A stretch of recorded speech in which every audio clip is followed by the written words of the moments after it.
Welcome to GSC academy. मैं SK Singh. जैसा कि आप जानते हैं कि मौलिक अधिकार का आपका पूरा लेक्चर कंप्लीट हो चुका है, तो चलिए मौलिक अधिकार का हम लोग आज MCQ देखते हैं, उससे संबंधित सवाल देखते हैं जो विभिन्न परीक्षाओं में पूछी जाती है। तो चलिए स्टार्ट करते हैं। स्टार्ट करने से पहले मैं एक निवेदन करना चाहता हूँ, जो भी भाई और बंधु इस चैनल पर नए हैं तो प्लीज़ सब्सक्राइब करना नहीं भूलें और लाइक करना नहीं भूलें और शेयर करना नहीं भूलें। आपसे निवेदन यही मेरा रहता है, विनती रहता है। तो चलिए देर ना करते हुए स्टार्ट करते हैं। तो सबसे पहला सवाल क्या आपके पास है कि मौलिक अधिकार संविधान के किस भाग में वर्णित है। आप लोग आंसर करते जाइएगा, उसके बाद मैं टिक कर लगाते चलूँगा। मौलिक अधिकार संविधान के किस भाग में वर्णित है। तो आपको जैसा कि बता चुका हूँ कि मौलिक अधिकार संविधान के भाग 3 में वर्णित है। भाग 3 में उल्लेखित किया गया है और अनुच्छेद कितना से कितना किया गया है, 12 से 35 में किया गया। 12 से 35 तक याद रखिएगा। आर्टिकल कितना से कितना तक वर्णित है, 12 से 35 तक वर्णित है, याद कीजिएगा। क्लियर हो गया यहाँ तक? आशा करता हूँ कि आपको यहाँ तक क्लियर हो चुका है। तो चलिए आगे चलते हैं। सवाल नंबर 2 देखते हैं। सवाल नंबर 1 का आंसर क्या हो गया आपके पास है, आपका भाग 3 हो गया। भारत के संविधान का भाग 3 संविधान है, मतलब कि भारत का जो संविधान का भाग 3 है वो किससे संबंधित है। तो आप जैसा कि जानते हैं, अभी जस्ट बताएं, अभी जस्ट उसका उल्टा पूछ दिया है, तो मूल अधिकारों से संबंधित है। क्लियर हो गया, ऑप्शन नंबर सी। नेक्स्ट सवाल देखिएगा, मूल अधिकारों को सर्वप्रथम किस देश में संवैधानिक मान्यता प्रदान की गई है। तो बताइएगा, चलिएगा इसका आप आंसर बताइएगा। राइट आंसर इसका क्या हो जाएगा, तो इसका राइट आंसर क्या हो जाएगा, संयुक्त राज्य अमेरिका। याद कीजिएगा, इसका सवाल पूछता है आपसे, एग्जाम में आ सकती है। स्टार लगाइएगा, आपको ये तीनों सवाल इंपॉर्टेंट है, स्टार लगाइएगा। क्लियर हो गया। नेक्स्ट चलते हैं, आगे चलिएगा, देखिएगा सवाल नंबर 4 देखिएगा। कहता है भारतीय नागरिकों को मौलिक अधिकारों का वर्णन है, जस्ट बताएं इसके ऊपर। तो आप लोग बताइए। तो 12 से लेकर के 35 तक है। क्लियर। अगला, डॉक्टर भीमराव अम्बेडकर ने भारतीय संविधान के किस भाग को सर्वाधिक आलोकनीय भाग कहा है। तो चलिए बताइएगा, आंसर क्या हो जाएगा आपका। 5 का आंसर क्या हो जाएगा, तो भाग 3 को बताया है। क्लियर हो गया। नेक्स्ट चलते हैं, सवाल पर आगे आते हैं। सवाल नंबर 6 देखिएगा, मूल अधिकार मूल कहलाते हैं क्योंकि वह। तो इसका आंसर बताइएगा। 4 ऑप्शन आपको दिया गया है सामने। तो इसका राइट आंसर क्या हो जाएगा आपका, इसका राइट आंसर क्या हो जाएगा, मानव के प्राकृतिक और अप्रेरित अधिकार है। ठीक है ना, आप मानव है, इसका आपको लोग का कोई अधिकार नहीं दिया जाए तो मानव का कोई मतलब महत्व ही नहीं हो जाए। ठीक है। तो चलिए आगे चलते हैं, हम लोग नेक्स्ट सवाल को देखते हैं। अगला सवाल आपके पास क्या है, नेक्स्ट सवाल आपके पास है कि भारतीय संविधान के भाग 3 में कुल कितने अनुच्छेदों में मूल अधिकारों का वर्णन है। तो चलिए इसका राइट आंसर बताइएगा। तो आर्टिकल आपका इसका आंसर क्या हो जाएगा, डी हो जाएगा। इसका राइट आंसर 24। नेक्स्ट सवाल, भारतीय संविधान द्वारा भारतीय नागरिकों को कुल कितने मौलिक अधिकार प्रदान किया गया है। तो बताइए भारतीय नागरिक को कितने मौलिक अधिकार प्राप्त किया गया है। तो आपके पास देखिए पूछ रहा है, सवाल क्या है कि भारतीय संविधान द्वारा भारतीय नागरिकों को कुल कितने मौलिक अधिकार प्रदान किया गया। देखिए भारतीय संविधान द्वारा पूछ रहा है, मतलब कि वर्तमान में आपसे नहीं पूछ रहा है कि जब संविधान लागू हुआ था उस समय कितने मूल्य थे। उस समय 7 थे। और वर्तमान, अब देखिए यहाँ वर्तमान में पूछा तो वर्तमान में कितने हैं, तो 6 है। तो आपको इस तरह के सवाल आने की संभावना रहती है, स्टार लगा लीजिएगा, आप कंफ्यूज कर जाइएगा। अगर भारतीय संविधान द्वारा भारतीय नागरिकों को पूछे तो मूल में पूछे तो 7 और वर्तमान में पूछे तो 6। चलिए नेक्स्ट क्वेश्चन पर आते हैं। सवाल नंबर 10 देखिएगा। सवाल नंबर 10 क्या कहता है आपके पास, भारत के संविधान में मौलिक अधिकार, भारत के संविधान में मौलिक अधिकार मतलब कैसा है, मूल संविधान का हिस्सा था, 4थे संशोधन द्वारा जोड़ा गया था, संसद द्वारा 1952 में जोड़ा गया था, 42वें संविधान द्वारा जोड़ा गया। तो चलिए इसका राइट आंसर क्या हो जाएगा आपका, इसका राइट मूल संविधान का हिस्सा था। क्या था आपका आंसर, ये मूल संविधान का ही हिस्सा था, इसको बाद में जोड़ा नहीं गया था। 42वें संविधान बाद में तो इसको क्या किया गया था, संपत्ति को अधिकार को हटाया गया था। 7 मौलिक अधिकार था जिसको बाद में क्या हो गया था, 44वें संविधान संसद द्वारा हटाया गया था। चलिए आगे, सवाल नंबर 11, भारतीय संविधान में न्यायालय में कौन परिवर्तनीय है, न्यायालय में परिवर्तनीय कौन सा। चलिए इसका आंसर बताइएगा। तो ऑप्शन नंबर ए नीति निर्देशक सिद्धांत, ऑप्शन बी प्रस्तावना, सी मूल कर्तव्य, ऑप्शन डी मूल अधिकार। तो इसका राइट आंसर क्या हो जाएगा, मूल अधिकार। ऑप्शन नंबर डी इसका राइट आंसर हो जाएगा। तो चलिए अब क्वेश्चन नंबर 12 में हम लोग देखते हैं मौलिक अधिकारों को लागू करने का दायित्व है, मतलब मौलिक अधिकारों को लागू करने का दायित्व किसको, चलिए बताइएगा। तो उच्चतम न्यायालय पर, उच्च न्यायालय पर, तो आपको हम बताए थे दोनों को, उच्चतम न्यायालय सुप्रीम कोर्ट और हाई कोर्ट दोनों का, तो इसका आंसर क्या हो जाएगा, सी हो जाएगा। नेक्स्ट सवाल की ओर हम लोग चलते हैं। कहता मौलिक अधिकारों का निलंबन कौन कर सकता है, तो चलिए बताइए। आपको लास्ट लेक्चर में हम बताए थे, पार्ट 4 में बताए थे कि मौलिक अधिकारों को निलंबन कौन कर सकता है, तो इसका राइट आंसर क्या हो जाएगा, तो राष्ट्रपति। कौन कर सकते हैं, राष्ट्रपति कर सकते हैं। तो चलिए नेक्स्ट सवाल पर हम लोग आते हैं। सवाल नंबर 14 देखिएगा क्या कहता है कि मौलिक अधिकारों के बारे में सुनवाई करने का अधिकार निम्न को प्रदान किया गया। मौलिक अधिकारों के बारे में सुनवाई करने का अधिकार किसको, तो इसका आंसर हो जाएगा सर्वोच्च न्यायालय हो जाएगा। अगला सवाल देखिएगा, संविधान में उद्घोषित मौलिक अधिकारों में संशोधन किया जा सकता है केवल, बताइए किनके द्वारा किया जा सकता है केवल, इसका राइट आंसर क्या, संसद के द्वारा होता है केवल। आपको पढ़ा चुके हैं, आपको लास्ट लेक्चर में ले चुके हैं। देखिए आप थ्योरी पार्ट अगर जो बच्चा थ्योरी पार्ट नहीं देखे तो 4 पार्ट में मौलिक अधिकारों को हम पढ़ाए हैं पूरा विवरण से, तो प्लीज़ जाकर उनसे रिक्वेस्ट है कि पहले जाकर के वीडियो में 4 पार्ट मौलिक अधिकारों को देख ले। आप चैनल पर जाकर के अगर नए हो तो चारों पार्ट को देखें, उसके बाद इस पर आके आप टेस्ट दें।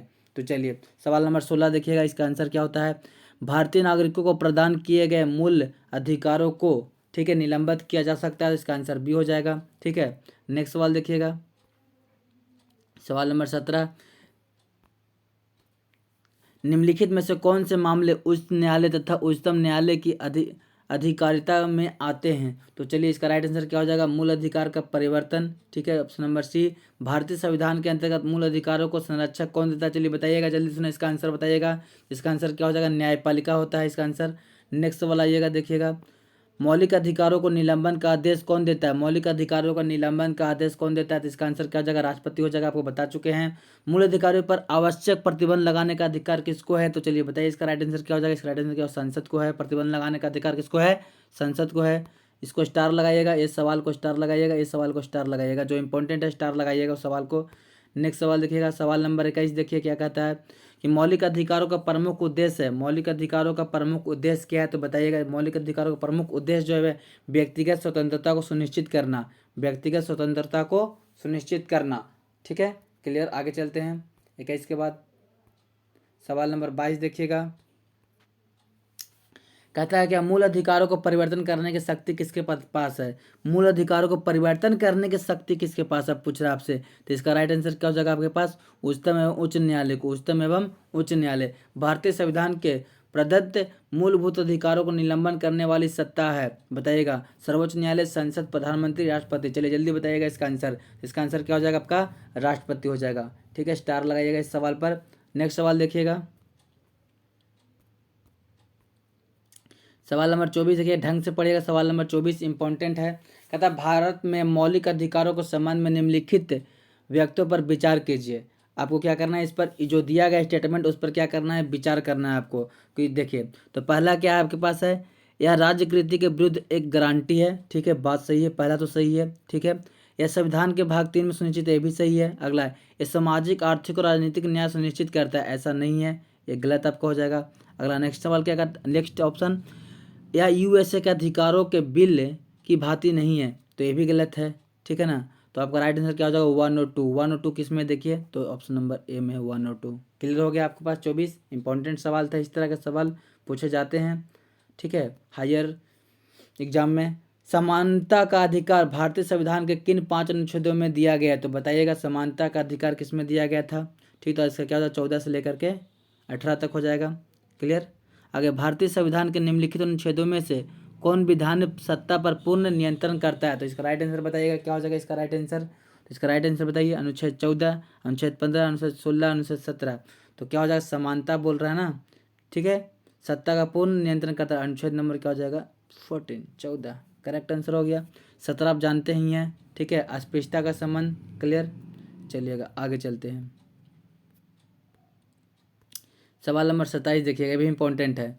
कहता भारतीय संविधान की प्रस्तावना पर युक्त समाजवाद शब्द को निम्नलिखित में से किस अनुच्छेदों के तथा मिलाकर पढ़ने से सर्वोच्च न्यायालय को समान कार्य के लिए समान वेतन का मौलिक अधिकार परिभाषित करने की शक्ति प्राप्त है? आर्टिकल 14, अनुच्छेद 14-15, अनुच्छेद 14-15-16, ऑप्शन नंबर डी अनुच्छेद 14-16। तो चलिए इसका राइट आंसर बताइएगा। इसका राइट आंसर क्या 14-15-16 तीनों में है आपके पास वर्णित है।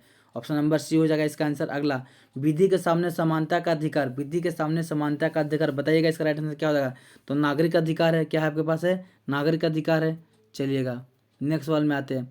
सवाल नंबर 29 देखिएगा, भारतीय संविधान की अस्पृश्यता उन्मूलन को संबंधित किसी आर्टिकल 17 से ही बताएं, छुआछूत, ठीक है ना।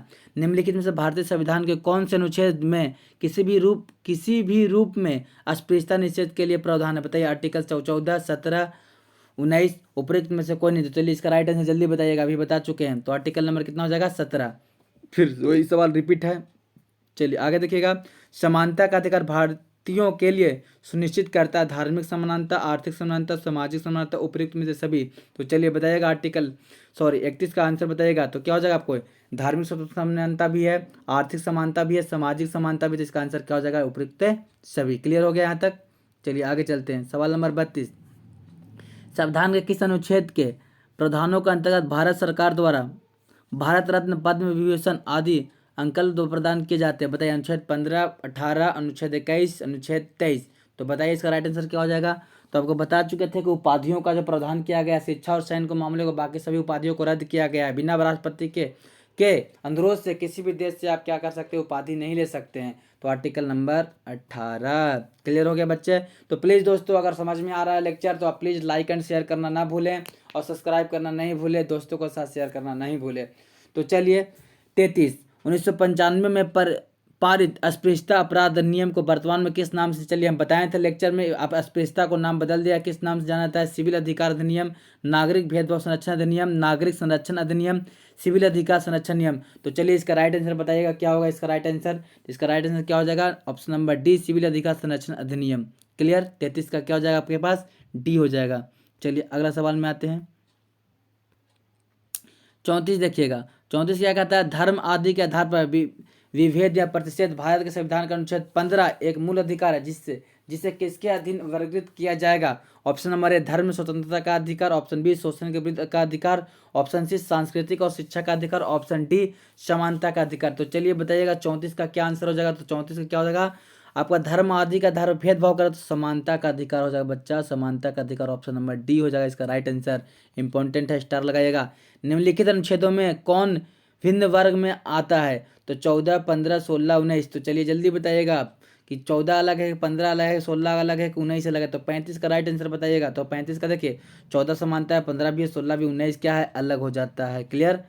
14 से 18 तक क्या कहा गया, समानता का अधिकार और स्वतंत्रता का अधिकार। 19 से 22 तक कहा गया है। तो 19 से 22 तक क्या अलग हो गया, 14, 15 और 16 आपको एक जैसा है, लेकिन 19 क्या स्वतंत्रता का अधिकार है और 14 से 18 तक क्या है, समानता का अधिकार है। क्लियर, समझते चलिएगा एकदम निचोड़। क्लियर। तो आगे चलिएगा। सवाल नंबर 36 क्या कहता है कि भारतीय संविधान में किसमें भारतीय सर्वोच्च न्यायालय को समान कार्य के लिए समान वेतन का मौलिक अधिकार निगम करने हेतु समक्ष किया गया है? तो चलिए 4 ऑप्शन आपको दिया गया है, इसको राइट आंसर बताइएगा। आप लोग आपसे आंसर मांगना चाहता हूं मैं। चलिए इसका राइट आंसर बताइएगा। तो देखिए इसका राइट आंसर क्या हो जाएगा, संविधान की प्रस्तावना प्रयुक्त समाजवादी शब्द है, बहुत सही है, पहला ठीक है। ऑप्शन ठीक है। अगला, ए क्या कहता है, ए को संविधान के अनुच्छेद 14 के साथ मिलाकर पढ़ना। ऑप्शन सी, ए को संविधान के अनुच्छेद 16 के साथ मिलाकर पढ़ना। तो आपका ए बी सी तीनों मिलाकर पढ़ना सही हो जाएगा, आपका डी हो जाएगा राइट आंसर। आपका हो जाएगा क्या हो जाएगा, इसका राइट आंसर क्या हो जाएगा आपके पास, इसका राइट आंसर क्या हो जाएगा, डी हो जाएगा, स्टार लगा लीजिएगा। क्लियर। चलिए नेक्स्ट सवाल पर आते हैं। सवाल नंबर 37 देखिएगा, चेन्नई राज्य बनाम चंपक्कम द्वैराज्य मुकदमे में भारतीय सर्वोच्च न्यायालय के निर्णय के परिणाम स्वरूप निम्नलिखित में से किस मौलिक अधिकारों को संशोधन किया गया है? तो चलिए इसका आंसर बताइएगा। 37 का आप आंसर बताइए। तो क्या हो जाएगा इसका, अस्पृश्यता के विरुद्ध अधिकार, सी इसका आपका राइट आंसर हो जाएगा। 38 नंबर सवाल देखिएगा। सवाल नंबर 38 देखिए, ठीक है। कहता है कि भारत में समाचार पत्रों का स्वतंत्रता, आप बताइए, ये तो पढ़ा चुके हैं, ये तो आप बता दीजिएगा। तो डायरेक्ट बताइए आर्टिकल 19 के क्या के तहत, 1 के क्या के तहत। क्लियर। चलिए नेक्स्ट सवाल पर हम लोग आते हैं। सवाल नंबर 39 देखिएगा। कहता है 39 क्या करता है, भारत का भारत का संविधान स्पष्ट प्रेस की आज़ादी के व्यवस्था नहीं करता है, किंतु यह आज़ादी निर्गत अनुच्छेद किसके तहत करता है? तो आर्टिकल बताइएगा 39 का कौन सा आंसर हो जाएगा आपको? चलिए राइट इसका आंसर बताइएगा 39 का। ठीक है, तो अभी तो जस्ट इसके पीछे बताया, तो 19 के 1 के आ के तहत। क्लियर? मतलब क्या, ये भी बोल सकते हो उसको, स्वतंत्रता के मूल अधिकार से संबंधित संविधान के अनुच्छेद 19 के अंतर्गत कितने प्रकार की स्वतंत्रता प्रभुत्व है? बताइएगा 19 के तहत कितने प्रकार स्वतंत्रता दिया गया? तो 6 प्रकार के, कौन नहीं जानता है? क्लियर हो गया? स्वतंत्रता का अधिकार संविधान के किन अनुच्छेदों में वर्णित है? बताइएगा, अभी जस्ट बताए हैं, तो 19 से 22 तक। अगला नेक्स्ट सवाल देखिएगा।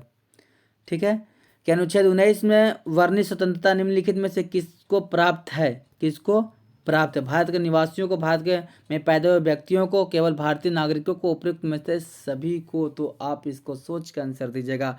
तो आपको बताए थे कि मौलिक अधिकार किनको मिलता है? भारत के नागरिकों को मिलता है। ठीक है, तो आंसर हो जाएगा केवल भारत के नागरिकों के लिए। अगला, भारतीय संविधान का अनुच्छेद 21 निम्नलिखित में से किसके विरुद्ध संरक्षण प्रदान करता है? तो चलिए 43 का आप लोग आंसर बताइएगा। ठीक है, तो केवल कार्यपालिका के विरुद्ध, केवल अधिकार के विरुद्ध, सी केवल न्यायपालिका के विरुद्ध, ऑप्शन नंबर डी कार्यपालिका तथा विधायक के दोनों के बीच का राइट आंसर क्या हो जाएगा? केवल न्यायपालिका के विरुद्ध। नेक्स्ट सवाल देखिएगा, सवाल नंबर 44 देखिएगा क्या कहता है। 44, भारत के संविधान का निम्नलिखित में से कौन सा अनुच्छेद प्रेस की स्वतंत्रता से संबंधित है? मतलब प्रेस की स्वतंत्रता, आर्टिकल नंबर 19। क्लियर? अगला, निम्नलिखित में नागरिकों को स्वतंत्रता संबंधित सही अधिकार कौन है? तो चलिए इसका राइट आंसर बताइएगा। इसका राइट आंसर क्या हो जाएगा? भाषण तथा विचार व्यक्त करने की स्वतंत्रता है। ठीक है, क्लियर? आगे नेक्स्ट सवाल देखिएगा, सवाल नंबर 46, कहता है प्रेस की स्वतंत्रता किस अधिकार में निहित है? प्रेस की स्वतंत्रता किस अधिकार में निहित है? तो बताइए जल्दी। तो भाषण की। ठीक है, अगला, निम्नलिखित में से कौन मौलिक अधिकार नहीं है? बोलने का अधिकार, व्यवसाय का अधिकार, हड़ताल पर जाने का अधिकार, धर्म का अधिकार। तो चलिए जल्दी इसका आंसर बताइएगा। तो हड़ताल पर जाने का अधिकार नहीं है। ठीक है, आगे नेक्स्ट सवाल देखिएगा, भारतीय संविधान का कौन सा अनुच्छेद व्यक्ति के विदेश यात्रा के अधिकार को संरक्षण प्रदान करता है? आर्टिकल 14, 19, 21 इनमें से कौन नहीं? तो चलिए इसका 48 का राइट आंसर क्या हो जाएगा? तो 21। ठीक है, भारत संविधान कौन सा अनुच्छेद व्यक्ति के विदेश यात्रा का अधिकार को संरक्षण प्रदान करता था? आर्टिकल 21। क्लियर? चलिए 48, 50 देखिए, 49 देखिएगा। उसके बाद 49 हो, हाँ 48 हो गया हम लोग का। 49 देखिएगा, निम्नलिखित व्यक्तियों पर ध्यान दीजिए। ठीक है, अब इस पर विचार कीजिएगा। आपको होमवर्क दे रहे हैं ये आपको लिए HW है। ठीक है ना, HW, ये आप इसको विचार करके कमेंट बॉक्स में जरूर इसका आंसर दीजिएगा। तो चलिए 50 नंबर देखिएगा, सवाल नंबर 50 क्या देखिएगा, निम्नलिखित में से किन्हें सर्वोच्च न्यायालय ने मौलिक अधिकारों के रूप में मान्यता दी है? ठीक है, मौलिक अधिकार के रूप में मान्यता दी है। तो चलिए इसका आंसर आप राइट बताइएगा क्या हो जाएगा इसका। चलिए थोड़ा ऊपर कर देते हैं। देखिए पहला क्या आपका है? आवास का अधिकार, बात सही है। विदेश यात्रा का अधिकार, बात सही है। ठीक है, समान कार्य के लिए समान वेतन का अधिकार, ये अभी नहीं है, रूप मान्यता दिया गया है। जिसका राइट आंसर क्या हो जाएगा? A 1 और 2। तो चलिए 50 क्वेश्चन आप लोगों का पहला एपिसोड में हम लिए, और नेक्स्ट एपिसोड में आपका जो भी बच जाएगा उसको नेक्स्ट में 50 क्वेश्चन को हम लोग कर लेंगे। तो आप कमेंट बॉक्स में अपना राय देना ना भूलें कि वीडियो कैसा लगा आपको। अगर अच्छी लगी तो प्लीज़ दोस्तों लाइक एंड शेयर जरूर करें। ठीक है, और सब्सक्राइब, चैनल पर नए हैं तो सब्सक्राइब करना नहीं भूलें। तो हम लोग पार्ट 1 ये आपका मौलिक अधिकार का MCQ का पार्ट 1 कंप्लीट कर चुके हैं। फिर पार्ट 2 इसके बाद जस्ट आपको नेक्स्ट वीडियो में पार्ट 2 दिया जाएगा। जो भी इसके संबंधित सवाल बच जाएगा वो दिया जाएगा। तो याद रखिएगा बच्चों, बिना संघर्ष का जीवन नहीं है, संघर्ष जरूर कीजिए। ठीक है, आपको लाइक और शेयर करने से कुछ आपको नहीं जाता है, उससे मुझे मोटिवेट मिल जाती है। मैं यही अनुरोध करना चाहता हूँ आपसे। तो ठीक है, all the best, thank you, धन्यवाद। मैं एक बार बात करना चाहता हूँ कि आप स्त्रियों को, बूढ़े को, बच्चों को ज़रूर सम्मान करें और किसानों को सैल्यूट जरूर करें। धन्यवाद।